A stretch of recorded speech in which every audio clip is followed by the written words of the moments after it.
ఆహ్వానించినటువంటి శ్రీ అశోక్ గారు, శ్రీమతి అమరద గారు, వారి కుటుంబానికి, వారి తల్లి గారికి, వారికి అనుగ్రహించినటువంటి మరి ముగ్గురు అన్నాదమ్ములు గారు, చెల్లి గారు, బావగారు కుటుంబము, ఆ కుటుంబం అంతటికి కూడా యేసుక్రీస్తు నామములో వందనాలు తెలియపరుస్తూ ఒక పావు గంట, దయచేసి ఎక్కువసేపు, ఇప్పటికే చాలా ఆలస్యమైంది కాబట్టి ఒక పావు గంట సేపు మనం వాక్యాన్ని ఆలకిద్దాం.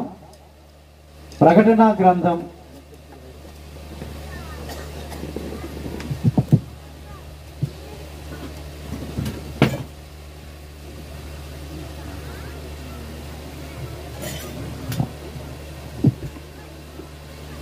ప్రకటన గ్రంథంలో ఒక మాట చదువుకుందాం.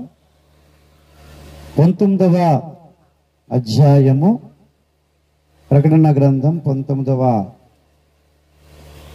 అధ్యాయము 8వ వచనాన్ని చదువుతున్నాను. ప్రకటన గ్రంథం 19వ అధ్యాయం 8వ వచనం. మరియు ఆమె ధరించుకొనుటకు ప్రకాశములను నిర్మలములైన సన్నపు నార బట్టలు ఆమెకివ్వబడెను, అవి పరిశుద్ధుల నీతి క్రియలు. చిన్న మాట ప్రార్థన చేసుకుందాం.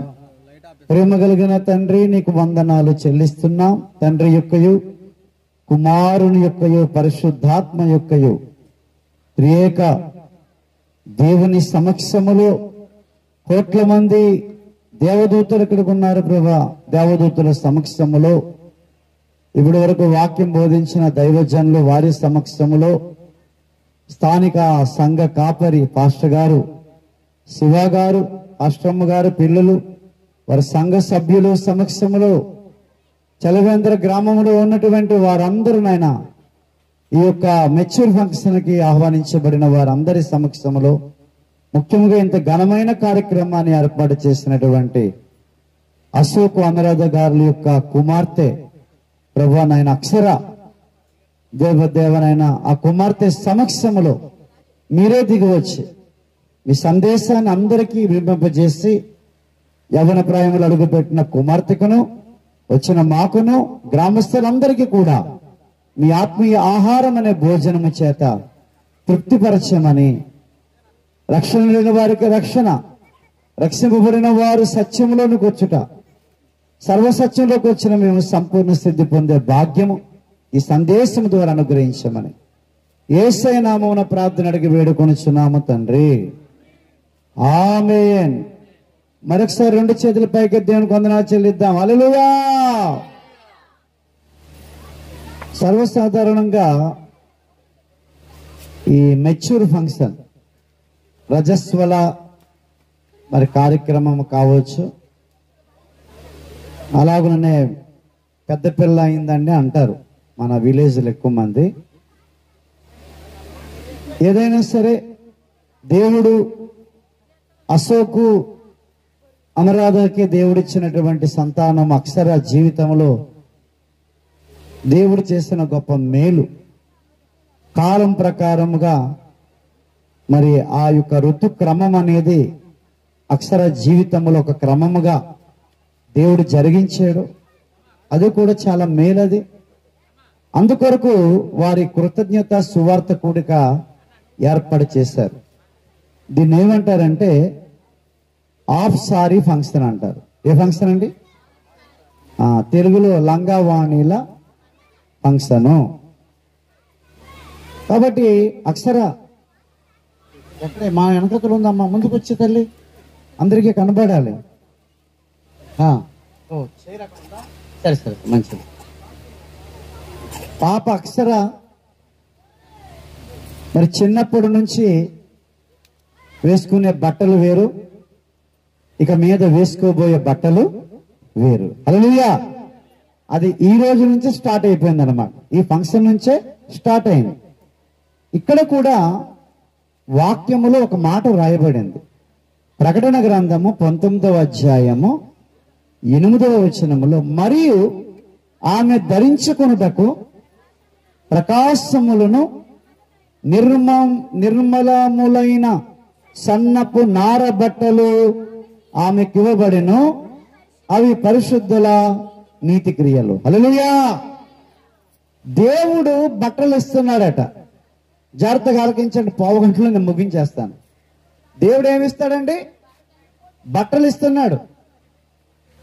మా చిన్నారి పాపకి, అశోక్ అనురాధ గారి యొక్క కుమార్తెకు, మా సంగమునకు కుమార్తె, మాకు కుమార్తె, ఆత్మీయ కుమార్తె అక్షరకు కూడా దేవుడు ఆల్రెడీ ఆ యొక్క పరిశుద్ధుల నీతి క్రియలైన బట్టలు ఎప్పుడూ ఇచ్చేస్తాడు దేవుడు. హల్లెలూయా.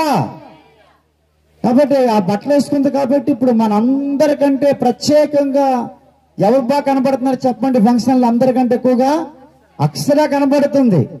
అక్షర వేసుకున్నటువంటి బట్టలు లాంటివి అన్నమాట. కాబట్టి అందుకే ఇది లంగావాణీల ఫంక్షన్. ఇక మీదట పాప బట్టలన్నీ కూడా చిన్నప్పుడు వేసుకున్న బట్టలు ఇంకా వేసుకోడు, ఇంకా ప్రత్యేకమైన బట్టలు వేసుకుంటూ ఉంటుంది. ఈ రోజు నుంచి పాపకి ఒక ప్రత్యేకమైన కేటగిరీ, ఒక ప్రత్యేకమైన హోదా, ఒక ప్రత్యేకమైన అర్హత ఏంటంటే స్త్రీ అనే పిలువబడే పదము దేవుడు ఆమెకి ఇచ్చాడు. హల్లెలూయా. బాలిక అనే పదము నుంచి కౌమార దశకు వచ్చినటువంటి, బాల్య దశ విడిచిపెట్టి కౌమార దశకు వచ్చినటువంటి, యవ్వన దశకు వచ్చినటువంటి పాప అక్షర స్త్రీ అనే పదము ఇక నుంచి అన్నమాట. మరి దైవ చిత్త ప్రకారముగా, దేవుని ఆశీర్వాదం ప్రకారముగా, సంఘ ప్రార్థన ప్రకారముగా ఆ ఋతుక్రమములోనికి అడుగు పెట్టింది. కాబట్టి ఇక నుంచి ఆమె బైబిల్ గ్రంథములో స్త్రీ అనేటటువంటి ఆ యొక్క ఆశీర్వాదాల్లోనికి వెళుతుంది. హల్లెలూయా. అదేంటండి స్త్రీ అంటారేంటి? కన్యక కదా అనొచ్చు. అదే మరి భారతదేశ చట్ట ప్రకారంగా వేదాలు, ఉపనిషత్తుల, పురాణాల ప్రకారమైన, బైబిల్ ప్రకారమైన అక్షర ఇక మీదట బాలిక కాదు. ఎవరు చెప్పండి? స్త్రీ. చెప్పాలి మీరందరూ. ఎవరండి? స్త్రీ అన్నమాట. ఆ హోదాలోకి దేవుడు ఏం చేస్తాడు? తీసుకొని వచ్చాడు. హల్లెలూయా.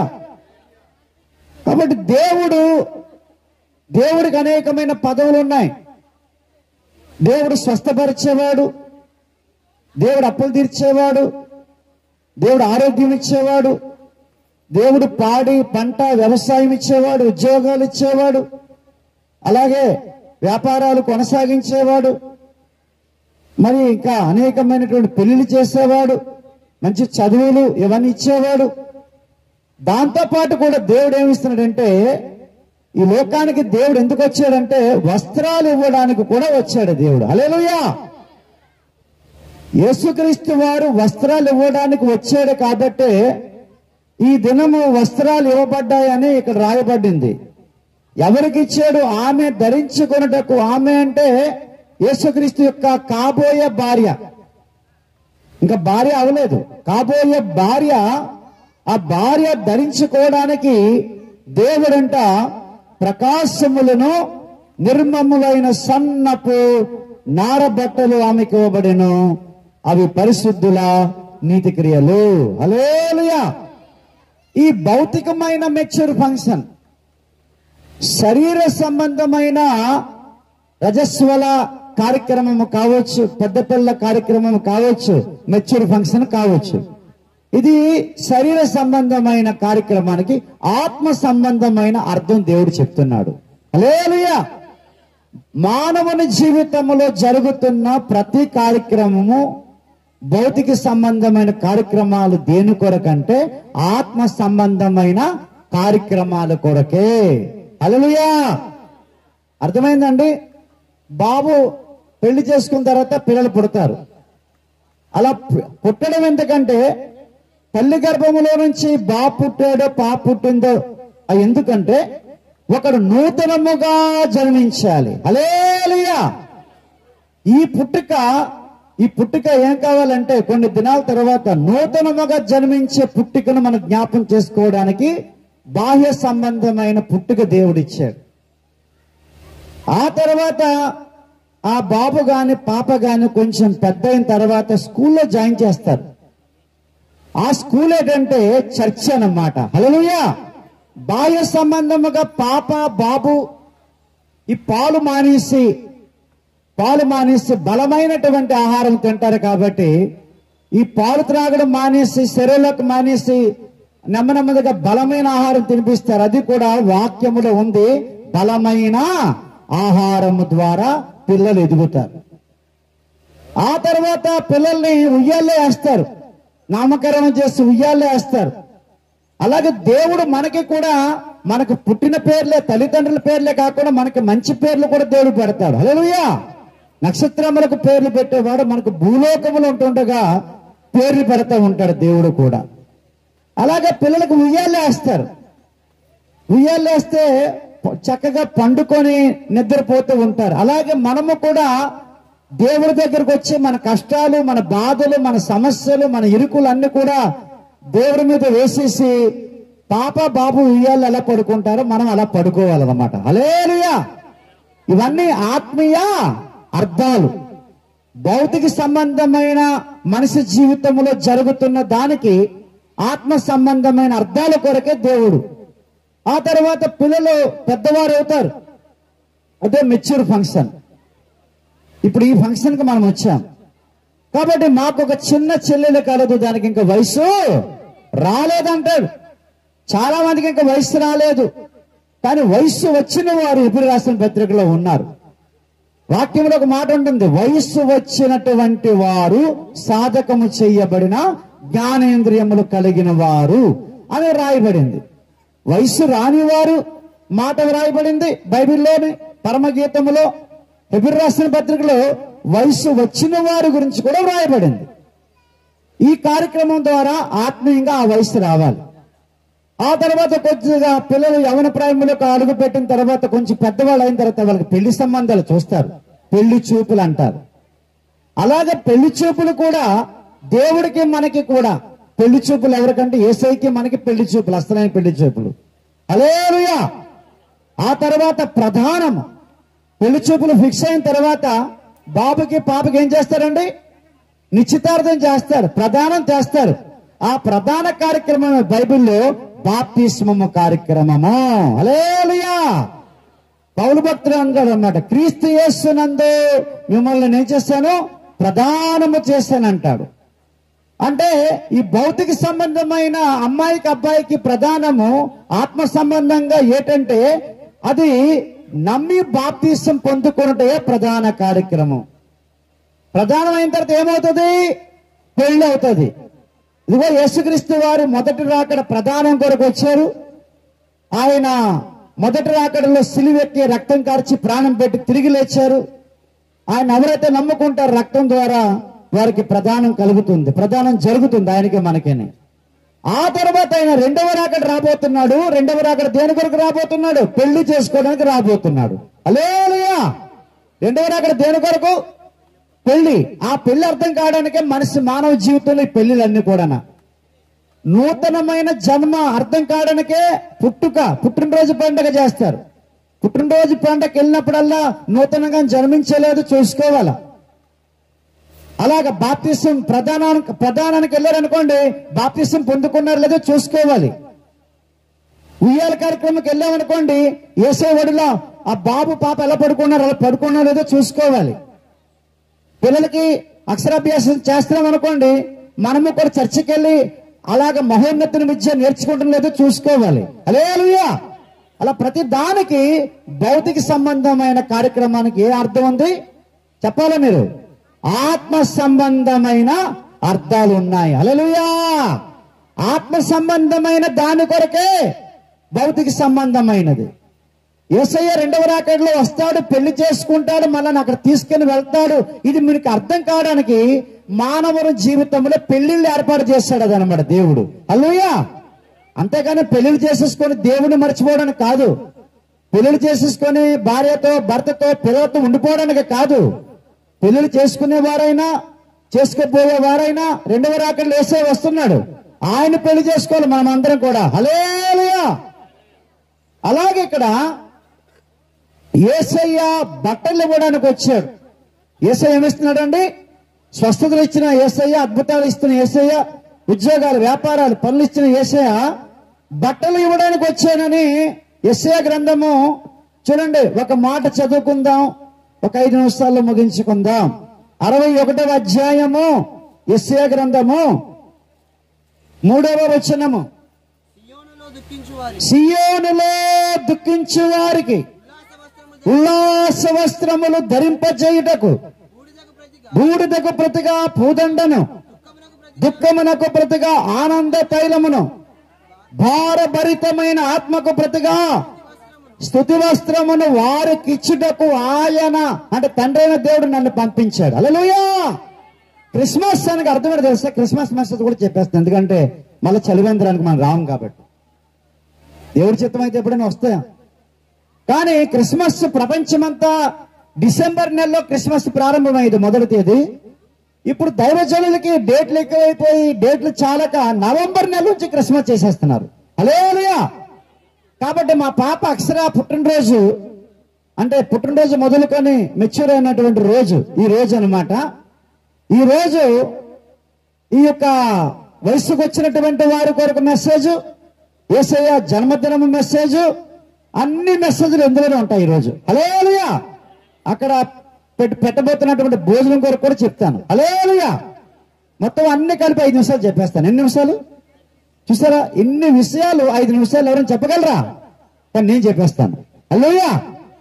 అది నేను కాదు, నాలో ఉన్న దేవుడే చెప్పిస్తాడు. హల్లెలూయా. యేసయ్య ఎందుకు వచ్చాడట?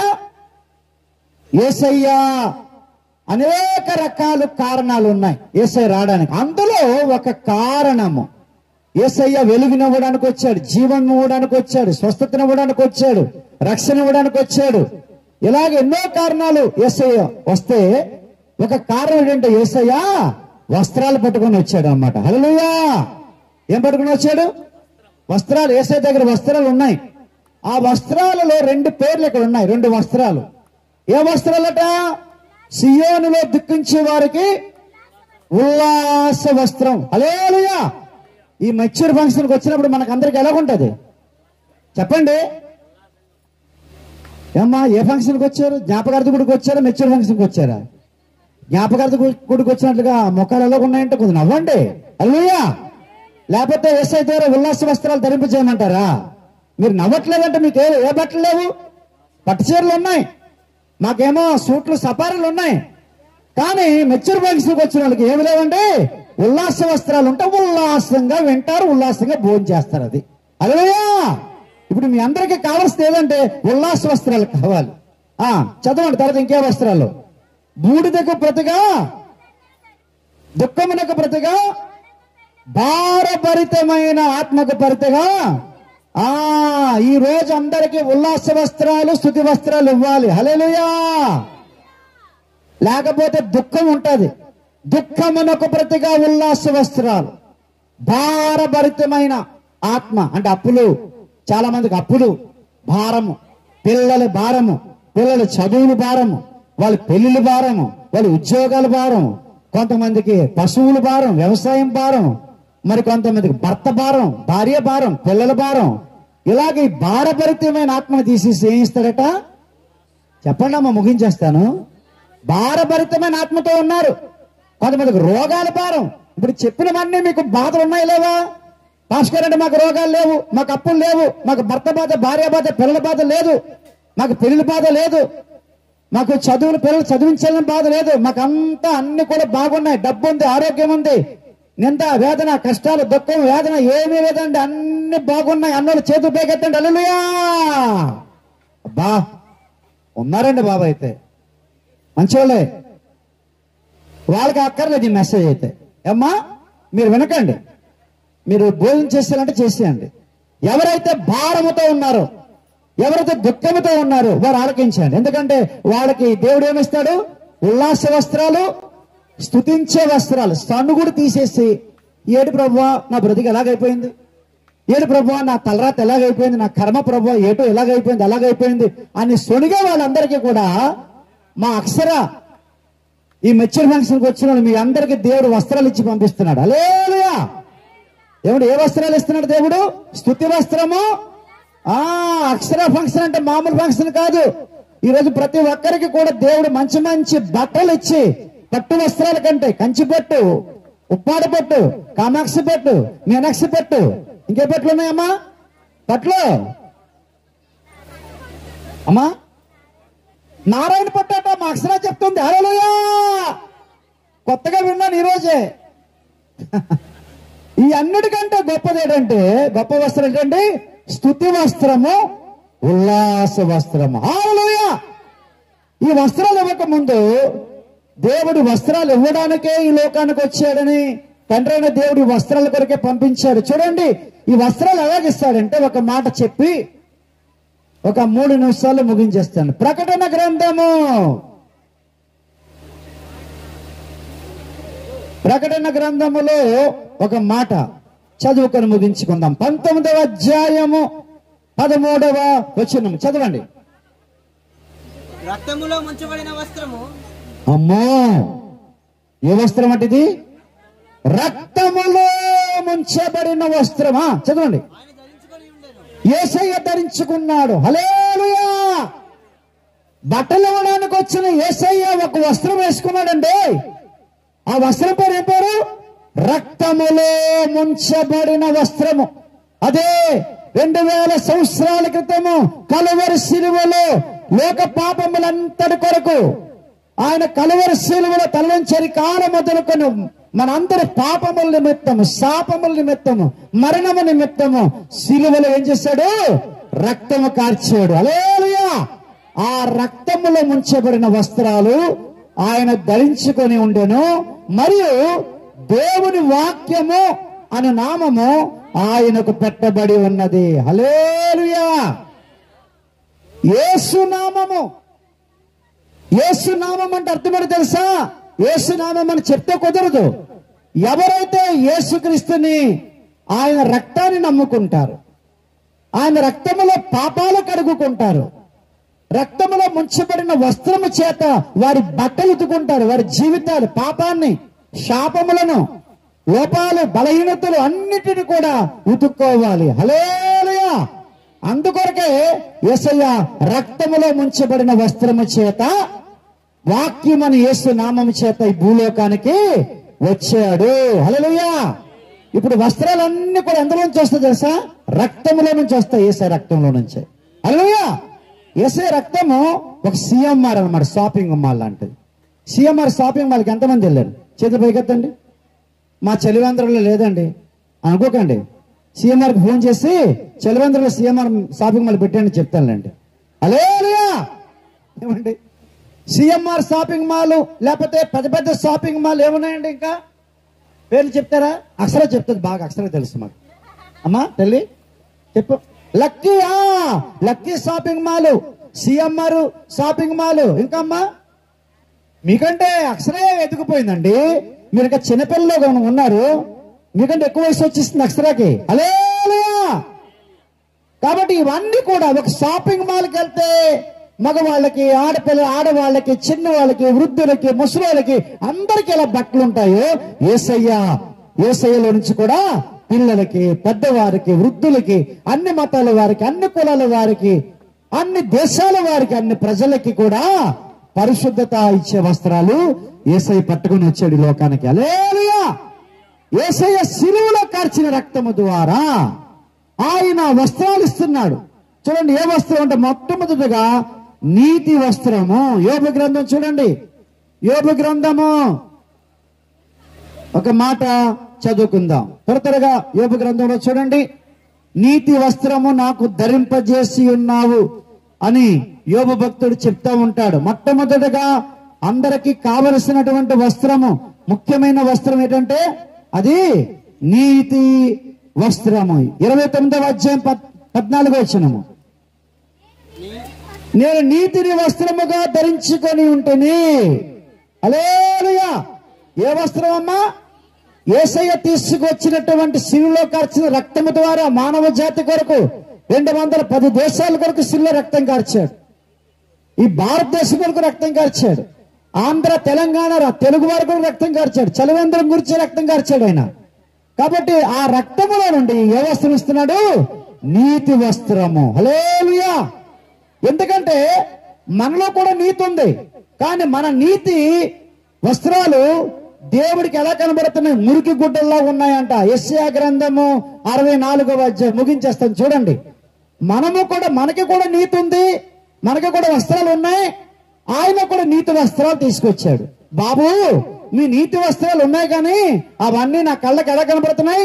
మురికి గుడ్డలు. 64వ అధ్యాయం 6వ వచనము. మేమందరము అపవిత్రుల వంటి వారమైతిమి, మా నీతి క్రియలన్నీ మురికి గుడ్డల వలె ఆయను, మేమందరము ఆకువలే వాడిపోతుంది. ఈరోజు చాలా మంది కూడా వ్రతాలు చేస్తున్నారు, నోములు చేస్తున్నారు, పుణ్యక్షేత్రాలు దర్శిస్తున్నారు, నదుల్లో పుష్కర స్నానాలు కూడా చేస్తున్నారు. బట్టలు పంచిపెట్టడాలు, రైస్ పంచిపెట్టాలు, ఏమండి, గోదానము, భూదానము, అన్నదానము, వస్త్రదానాలు, ఈ దాన ధర్మాలు అన్ని చేస్తున్నారు. కానీ దేవుడు ఒక మాట అంటున్నాడు, ఇవన్నీ నీతి క్రియలే కానీ నా దృష్టికి ఎలాగున్నాయి? మురికి బట్టల్లాగా ఉన్నాయి అంటున్నాడు. వింటున్నారా? ఒక మాట వినండి. ఈ లోకములో ఉన్నవారు అందరూ కూడా వారి దేవతలు దేవుళ్ళు మొక్కున్నారు, మంచిదే. ఇప్పుడు ఈ నెలలోనే కార్తీక మాసం వచ్చేస్తుంది. మన బట్టలు నల్ల బట్టలు వేసుకుంటారు అన్నమాట. అయ్యప్ప భక్తులందరూ ఏ బట్టలు వేసుకుంటారు? నల్ల బట్టలు వేసుకుంటూ ఉంటారు. అలాగే దుర్గాదేవి, విజయవాడలో దుర్గామాత ఉంది, ఆవిడకి పూజ చేసిన వాళ్ళందరూ ఎర్రగా బట్టలు వేసుకుని వస్తూ ఉంటారు. ఏ డ్రెస్సు? ఎర్రటి వస్త్రాలు. అలాగే శాంతి అనేటటువంటి ఆ బ్రహ్మస్త్రీ సమాజం వాళ్ళు తెల్ల బట్టలు వేసుకుంటూ ఉంటారు. ఏ బట్టలు? మా పాస్టర్ గారు కూడా, కొంతమంది పాస్టర్ గారు కూడా ఏ బట్టలు వేసుకుంటారు? తెల్లటి బట్టలు వేసుకుంటారు. పెంతుకోస్తలు ఉన్నారనుకోండి, ఒక పెంతుకోస్తు సంఘం అంతా తెల్ల బట్టలు వేసుకుంటారు. ఇక్కడ ఎవరిని విమర్శించట్లేదు. అయ్యప్ప వాళ్ళు నల్ల బట్టలు వేసుకుంటున్నారు. మా బర్మా క్యాంప్ విశాఖపట్నంలో నూకాలమ్మ గుడి పండగ జరుగుతుంది, జాతర 7 దినాలు. పసుపు కలర్ బట్టలు ఇస్తారు. ఏ బట్టలు? ఎల్లో కలర్, పసుపు అన్నమాట. అయితే ఈ బట్టలన్నీ కూడా ఎర్ర బట్టలైనా, నల్ల బట్టలైనా, పసుపు బట్టలైనా, తెల్ల బట్టలైనా సరే, హోలీ పండుగ వచ్చింది అనుకోండి, తెల్ల బట్టలు వేసుకొని హోలీ పండుగ చేస్తారు. ఈ బట్టలన్నీ దేవుడికి ఎలాగున్నాయి? మురికి బట్టల్లాగా ఉన్నాయంట. అదేడు పాస్టర్ గారు, అదే మా బట్టలు కూడానా? క్రైస్తవుల్లో పుట్టినా సరే మా బట్టలు కూడా ఎలా ఉంటాయి? మురికి బట్టలుగా ఉంటాయి. ఎందుకు మురికి? ఎందుకంటే మనలో పాపం ఉంది. హల్లెలూయా! లోపల పాపం పెట్టుకొని, జన్మ పాపం పెట్టుకొని, కర్మ పాపం పెట్టుకొని నదుల్లో మునిగిన మురికి బట్టలే, తీర్థయాత్రలకు వెళ్ళిన మురికి బట్టలే, వ్రతాలు చేసిన, నోములు చేసిన మురికి బట్టలే. ఎందుకనగా ఒక సాధువు దగ్గరికి ఒక ఆవిడ వచ్చిందంట. ఏమండి, నాకు పాపం పోయి పుణ్యం రావాలంటే ఏం చేయాలి అని ఒక సాధువు గారిని అడిగింది ఒక ఆవిడ. ఆవిడకి చెప్పారు సాధువు గారు, ఒక గుడ్డ ఒక మూటలాగా ఇచ్చారు. అమ్మా, ఈ మూట ఇప్పకండి, మీరు ఈ మూట ఇప్పకూడదు. మీరు ఎన్నెన్ని నదుల్లోకి వెళ్ళి స్నానాలు చేస్తారో, భారతదేశంలోకి అన్ని నదుల్లోకి వెళ్ళి స్నానాలు చేసేసి మళ్ళీ ఈ మూట ఇప్పకుండా నా దగ్గర తీసుకురండి అమ్మా అన్నారట సాధువు గారు. సరే అని మూట ఇప్పితే మళ్ళీ శాపం వచ్చేస్తుంది సాధువు గారు చెప్పారని భారతదేశంలోకి వెళ్ళి అన్ని నదుల్లోకి వెళ్ళి ఆ మూట ముంచడం తీయడం అంట. ఆఖరికి సాధువు గారి దగ్గరికి వచ్చి, అన్ని నదులు మునిగిస్తామండి, మేము మునిగాము, ఈ మూటను కూడా ముంచేయమండి అన్నారు. ఆ మూట ఇప్పండి అమ్మా. ఆ మూట ఇప్పితే అందులో కాకరకాయ ఉందంట. ఏముందంట?